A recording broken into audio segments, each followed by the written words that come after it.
Hi, I'm author Lucy McConnell. And I'm author Erica Penrod. And I'm your host, Shaylee Dymock.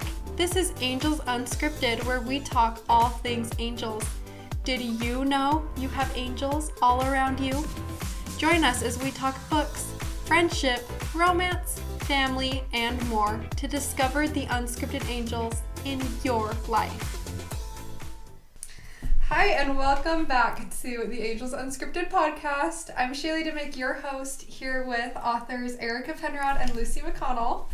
It is so good to be back. I've missed the last couple weeks. I can't tell you how glad we are that you're here. Probably not as much as we've missed her, right? I know, seriously. I can't tell you how hard I've been praying for your recovery. I'm like, please help her get better. We need her. I know, I tried to convince Lucy. I'm like, you should just host. Like, no. I'll just pass the baton to you, but that did not work. No. So happy to be back here. We have a very exciting announcement this week. Yes. I know we've all been waiting for it. I finally got told what it was. I've been begging to know. So, you guys need to tell us what is going on. We have, as a special treat and exciting thing, we have 2 more books in the Angel series. Oh my God. I know. And Yes. the first one's going to release next week, and then the last one will be after that. So we are so excited to have these 2 additional books. That's I can't awesome. wait to share them. Honestly, they're so Christmas. It's wonderful. I'm so excited.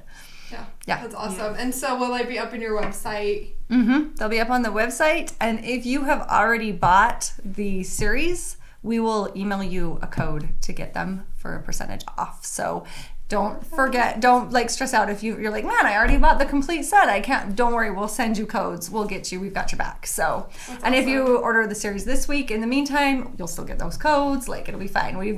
We'll take care of you, I promise. Well, what's exciting about this is that you'll have, if you've been following along with this, you should have a book for every week up to Christmas. Yes. Yep. So these last 2 books will put you right up to Christmas. Yeah. So that's what's fun about it, Yeah, and I saved my most Christmassy book for this one. Yeah. Because I wanted them to incrementally get more Christmassy as we got towards Right. Christmas. And so this one really focuses on Jesus Christ, which is That's awesome. Yeah.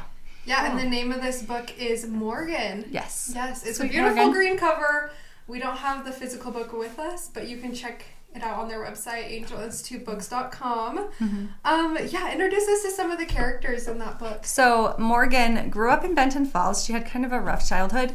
Her parents, when she was in the 3rd, 4th grade, they started drinking and became alcoholics. And it wasn't anything anybody planned or wanted or whatever. It just happened to her, because her parents made decisions. And so she grew up, she was the recipient of the Sub for Santa programs. She was the charity case. She was the one that people looked at with pity and things. And so it was actually Mayor Green of the town was the principal of the high school back then. And she encouraged Morgan to try for a specific scholarship. Okay. And so Morgan did, and she got the full ride scholarship and left town. And so she's coming back with this chip on her shoulder. I'm going to prove to everybody that I turned out great. I'm better than where I came from, yada, yada. And it's not just, she's kind of lumped together, not just I'm better than my parents and the decisions they made, but I'm better than this whole town. And so she kind of comes in with this on her shoulder. And in the process of going out into the world and making her way, she decided that if God wasn't going to pay attention to her, she wasn't going to pay attention to him. Okay. And so this is really, it's her journey back to Benton Falls, but it's more her journey back to Jesus Christ at Christmas. And So why does she come back to Benton Falls? she gets an assignment. They have the gingerbread contest, which I know you covered in one of your books, and she is the producer who is reporting that back. And so she works with Sam, who's the on-camera talent, and then a camera guy who's a flake. It's hilarious. He's in and out, and she's always like, what is going on with this guy? Right. So he's a little bit of comic relief. But so she's the producer that comes, and they have this little skeleton crew that does this, and she's bound and determined to prove to her boss back at the station that she can handle this assignment with this skeletal crew and turn it into something incredible that the whole state, the whole nation is going to fall behind and get really excited about and stuff. Right. So she's come to town ready to prove herself to the whole entire world. Yeah. Ambition is a great thing, actually. And I really like got ambition. to write about Morgan a little bit with Evan. Okay. And your Christmas tree. So I know why she comes back to town, but Yeah. I wanted to the know. readers to know or get a little glimpse of why she comes back to Yeah. town. So Yeah. I did get to include her a little bit too. That's awesome. So yeah, we heard about Morgan before. Yeah. Yeah. Jack, so that's awesome. And yeah, that brings us on to our topic, belief. So that's the topic of Morgan. That's the topic of today's podcast. And I want to talk about Morgan's angel, and I also want to talk about the love interest in the book. So can you touch on that a little bit? So Lillian is her angel. Lillian owned a candy store when she was on Earth. I love this woman so much. She relates people to candy. So, like, some people might be butterscotches, some people might be like caramels or truffles or lollipops, things like that. So she kind of sees a bad the whole candy. Like if she doesn't like someone, is she like she's never met a piece of candy she doesn't like. Like a raisin-filled cookie, that would be. It's not candy though. That's and I know that's some people's favorites, but for me, I'm like, ooh, raisins. No. So no, she's never met a candy she doesn't like. But kind of, it's interesting because in her life, that is how she kind of classified people. Because she always had a counter between her and people. She had a hard time connecting herself with others, and so using the candy as a way to make connections with people was how she coped with her other problems. And so that's awesome. so she's fun because she's just constantly got some kind of candy or something, and she's having it, sharing it. To write about, like, especially at the gingerbread contest, because she's like, she walks in and she's like, sugar. It's so that's like wonderful. her piece. Yeah. So this is kind of her dream assignment / I think she got the hardest one out of all of my angels because leading somebody to Christ is a really touchy. It's hard and it's easy depending on where they're at in their own life, and so yeah.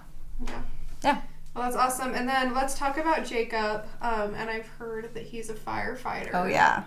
Who had a previous divorce. Yes.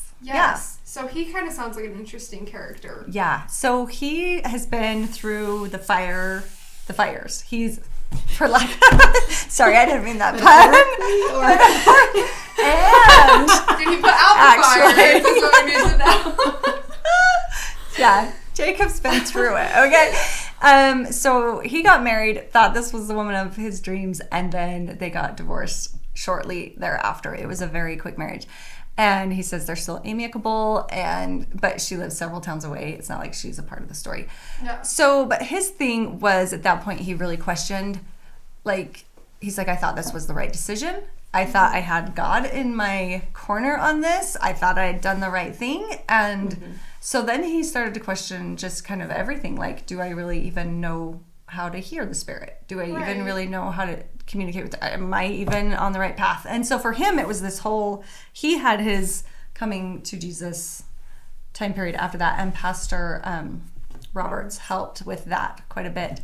And so when Morgan is struggling, he has like this ultimate patience level of seeing, like having been there and seeing her process. He doesn't try to rush it. He is so calm about it. Awesome. He's just kind of the perfect person for her because he's been through. So he's like, it's, he's not going to try and like orchestrate anything or anything. He just lets her and lets God work with her. And so it's just, he's kind of just this perfect specimen of a man in so many ways, like firefighter, protector, like all the things, so, and a faithful Christian guy, which is fabulous. So that's awesome. Yeah, he went on his own journey, so he knows the hero exactly checklist. I know, right? The hero's journey. He's all been through the journey, baby. All the fires. Yeah. So yeah, you mentioned Pastor Roberts. His sermon on God's gift of grace. How does it resonate with Morgan's situation? Yeah, she feels inadequate in so many ways, which don't we all when we approach the manger, honestly, like, and so she, with that, God's grace, we talk about it making up the difference, but really it is the difference, right? Like, it's the thing that gets us where we're going to go. And it's a power. When you call upon God's grace, it gives you power to do things that you weren't able to do before. And so for her, just learning to trust and open herself up is hard. So Jacob so easily says things like, hey, I know you're only here for a short time, but I wish you were staying longer. And it's so vulnerable for him to say something like that to somebody that he's seeing, spending time with, who may or may not be as interested in him. And she's just kind of blown away by his ability to do that. But as time goes on and as she accesses more of God's grace, her ability to be that kind of a person too and share her heart becomes easier. And so anyway, so that's how the grace resonates with her story. Yeah, which isn't that interesting, because you read the Bible, Jesus was doing, he was never thinking about himself. He's thinking about other people and how they feel and how he can make them feel important. So, it only makes sense that Morgan feels the same way after finding that as well.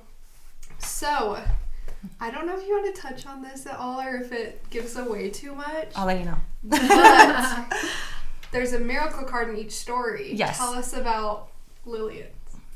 Lillian doesn't use hers. And she talks about it at the very end, and I won't tell you why she doesn't use hers, but she knows exactly why she didn't use it. And the miracle that needed to happen, and I'll just kind of share a little bit, had to happen within her own heart. Okay. And because we all have free will, and angels do not mess with free will, that's one of the laws, the miracle wouldn't have worked on her, because it would have tried to force her to do something that needed to happen inside.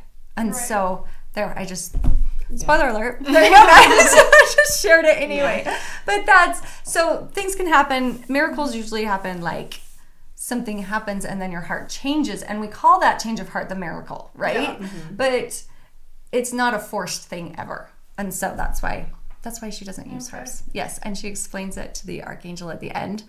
And I can't just say how much I love our archangel so much. Oh, he's the best. So, and I love him in the prequel. Now that we have this prequel out, if you don't have the prequel, follow the link that we have to get your free copy, because it's totally free and it's full of Christmas spirit and it's wonderful. And if you just want a quick read, 20, 30 minutes of a quick Christmas boost. Novella, Yeah, it's a great one. And so, but it does explain more about our archangel and stuff like that. And so anyway, I'm so excited. I love it. Like why Henry, as he's teaching the class, gets the this assignment. This is the place that you need to assign your students. Yeah. So in that book, it explains in the why. First book about Pastor Roberts, you find out why. Yeah, so awesome. So fun. Yeah. Oh my gosh. Yeah, and we'll link that in the description. Okay, good, because go get it, read it, and enjoy. So, and it is an ebook format. Yeah. Right. So you just download it. Yeah. And just download it and read it.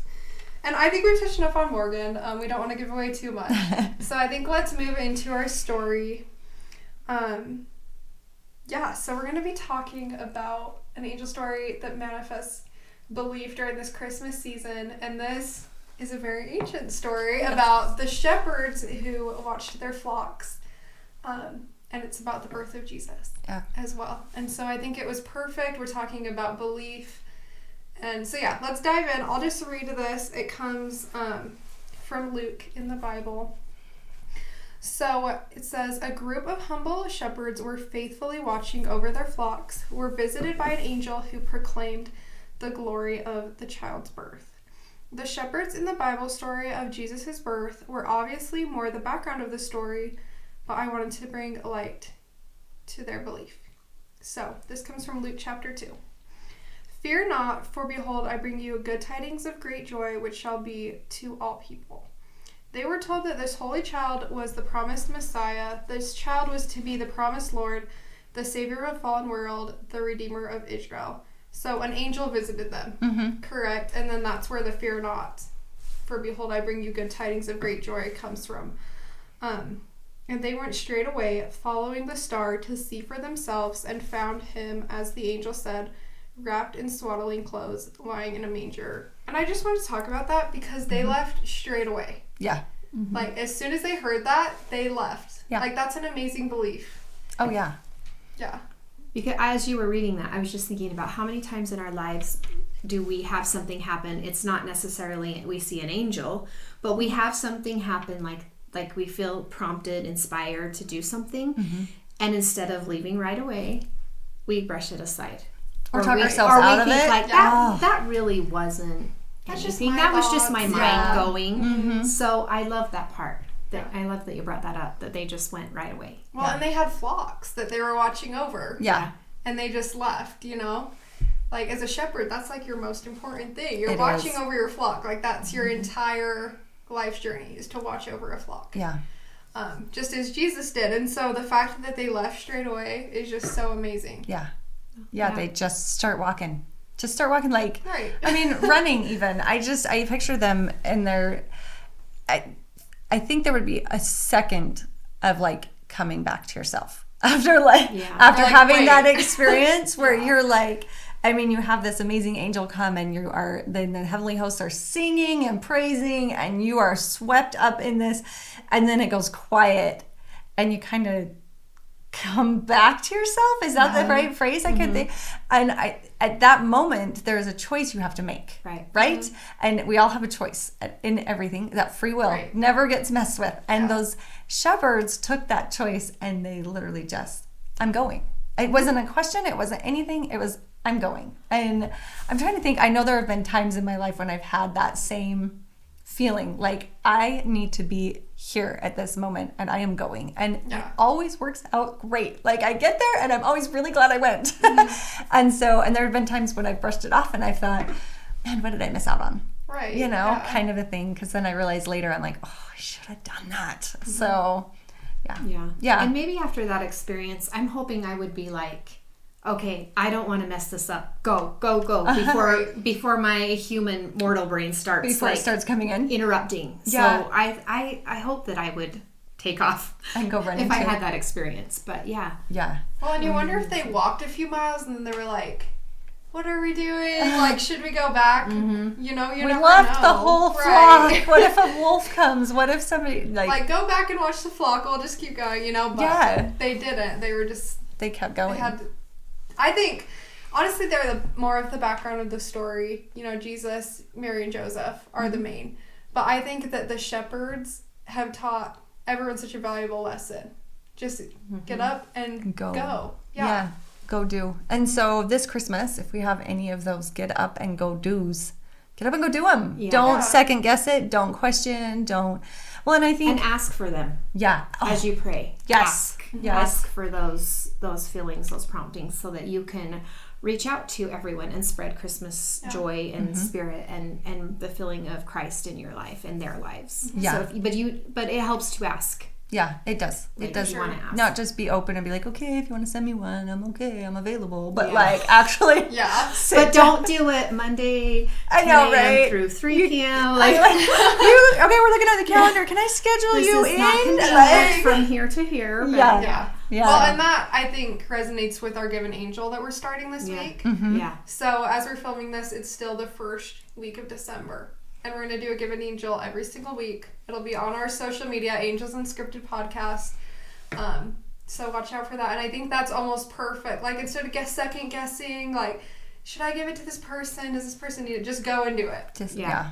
And share it with the world. Let's make it a trend, pass it on, and just go and do it. You know, take the story of the shepherds and put it into your own life. Yeah. So that'll be exciting to watch out for as well. I'm excited. Well, this just reminds me. I had this thought earlier when we were talking about acting on these feelings and promptings. I was thinking about how many times I've been in church and had such heard a great talk or felt inspired or whatever, and I'm like, okay, when I go home, I'm gonna do this, and this week I'm gonna do this, and I'm gonna be this great person, and then I get home and I'm like, oh, I'm tired. Nap time. Yeah, you know, and so how quickly it's gone for me. Yeah. So it is something to work on for sure. But so that is why the shepherds are such an example.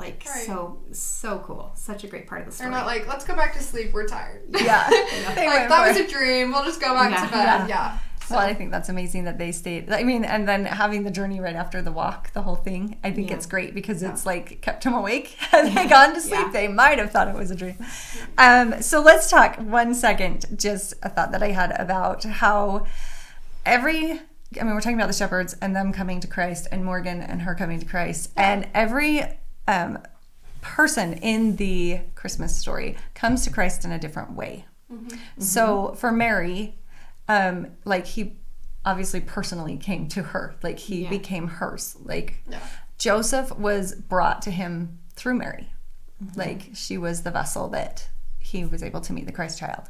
The shepherds, angels, and they walked and were there. Like it was this immediate faith moment of, this is our Savior and I'm here. But the wise men were years in their journey to find him.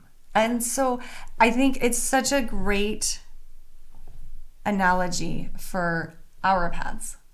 Every single one of us takes a different path to Christ. And so whether it's a years-long journey with just hope and a knowledge that something's there on the other end of it, or whether it's an immediate understanding, or whether it's a 9 months of waiting, or somebody brings you to him, whatever it is, however you make it to the Christ child, I don't know that the way you get there matters as much as the fact that you get there. And so if somebody out there is on their journey and they're thinking, this doesn't look like anybody else I know, everybody else I know just has automatic faith, and they're there and they're already at the manger, and I am back here following a star and my camel just went lame. Like whatever, however that is for you, it's okay. Because it's the journey to Christ. And so you'll get there. Just keep going. Just keep having faith. Just keep remembering that what you're going towards is worth it. Right. And maybe there are people, well, not maybe, I know, there are people that haven't recognized that there's somewhere to go, that there's a Christ child waiting for them. And so our family, friends, those people that haven't even recognized it, there's a journey to take. And that's okay too. Because they don't know, but there is the Christ. And that's part of my love of Christmas. I love being out in the stores and seeing all of the stuff, because I can relate it all back to Christ. And as I see people who might not have the same beliefs that I do, or even are pausing to recognize Christ in it, in Santa Claus, in the decorations, in all of it, they are in a small way doing it without realizing they're doing it. And so I love that. Like just bringing out that, we've talked about that, how it just brings out that little bit of joy and goodness in people. That's bringing them closer to Christ, whether they know it or not. So that's what's beautiful to me. Like everywhere you look, there is Christ. You just have to look and see it that way. So And also angels. There's angels everywhere. Angels. I know, they are everywhere. Especially during this Christmas season. We have our angel tree up, which is exciting. I love it. So yeah, I think that's a good place to end. We're kind of getting close on time. Aww. It's good to be back. Thank you for all your prayers for my healing. I felt them. And next week we're talking about the last book. Yay! In the Book series. 10. Oh my goodness. I know. How did we get here? That was fast. So download the prequel. I'll put the link in the description. It's free to download. It's awesome. Lots of good information. Yeah, super fun. Book. So super fun. And so join us next week when we talk about the last book. And as always, we will see you next Monday.